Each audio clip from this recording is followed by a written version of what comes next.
Assalamualaikum warahmatullahi wabarakatuh. Perkenalkan, nama saya Muhammad Rehan dari kelas 10 TKR 1. Dan hari ini saya bersama anggota saya akan menjelaskan tentang jalur rempah pada masa Islam kedua.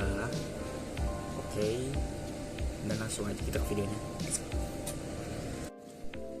Sejarah mencatat rempah bukan sekedar komoditi, namun membawa nilai dan gaya hidup untuk peradaban global.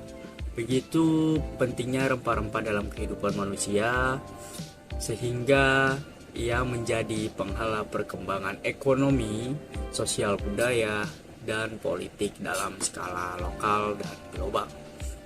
Para pedagang mempertaruhkan nyawa dan kekayaannya untuk memasarkan juru masak meramunya untuk melezatkan hidangan para tabib ahli kesehatan, raciknya untuk pengobatan. Para raja mengirim ekspedisi mengarungi samudra untuk mendapatkan diplomasi. Demi diplomasi dirajut hubungan antar manusia menjadi global dan sejarah peradaban manusia dibangun. Berkembangnya Islam di Nusantara, setepatnya di Indonesia, tak lepas dari pengaruhnya jalur rempah. Jalur ini mendorong interaksi antar bangsa dan membentuk masyarakat yang terbuka pada budaya baru termasuk agama.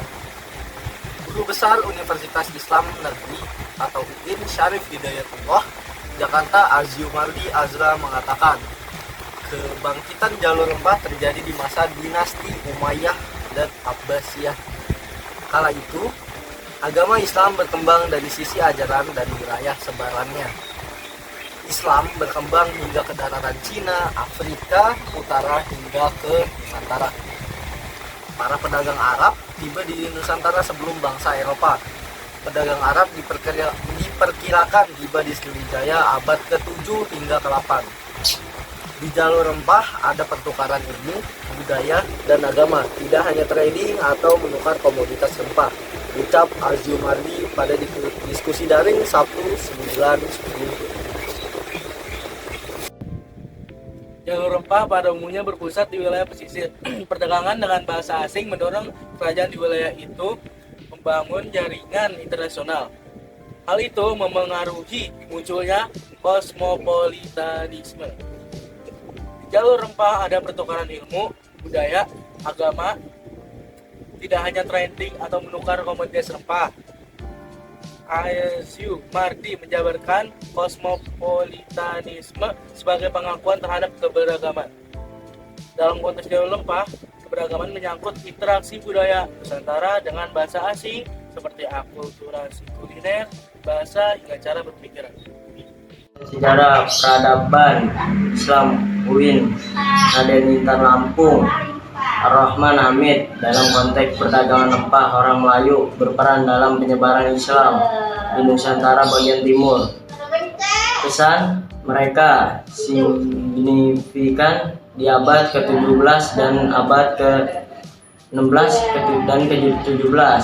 Setelah pelabuhan maka ditaklukkan Portugis pada tahun 1511. Orang Melayu migrasi ke daerah timur seperti Makassar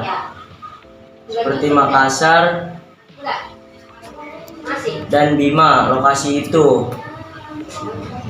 dipilih karena mereka sudah mengenalnya saat berdagang rempah.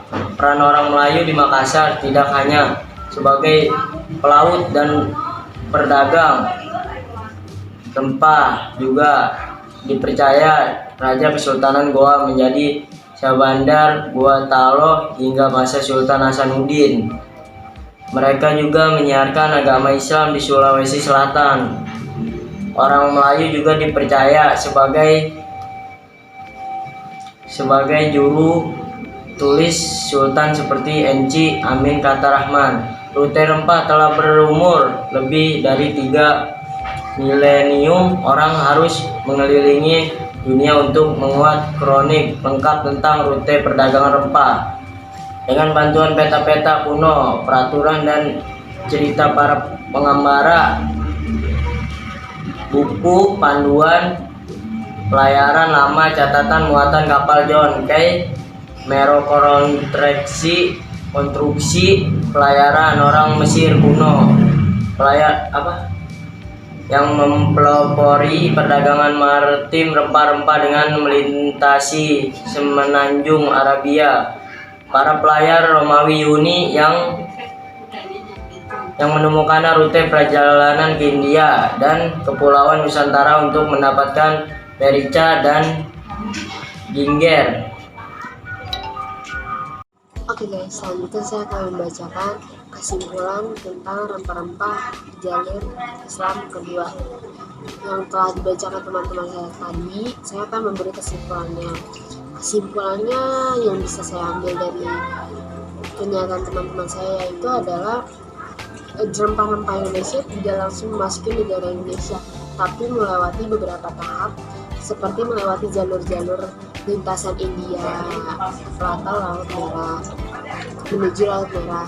Saya akan membacakan seperti ya, yaitu jalur rempah ini terbentang dari sebelah barat selatan Jepang menyambung dengan Kepulauan Nusantara Indonesia, melewati selatan India menuju Laut Merah untuk melintasi daratan Arabia Mesir hingga terus memasuki Laut Tengah di pesisir selatan Eropa. Jalur rempah ini mencakup berbagai lintasan jalur budaya dari timur Asia hingga barat Eropa, terhubung dengan benua Australia, Amerika, dan Afrika. Terus tidak hanya terdiri di satu titik penghasil rempah, namun juga mencakup berbagai titik yang bisa dijumpai di Indonesia dan membentuk suatu lintasan peradaban yang berkelanjutan. Nah, kesimpulan yang telah saya bacakan tadi adalah poin-poin yang penting dalam materi ini. Sekian dari kelompok kami. Wassalamualaikum warahmatullahi wabarakatuh.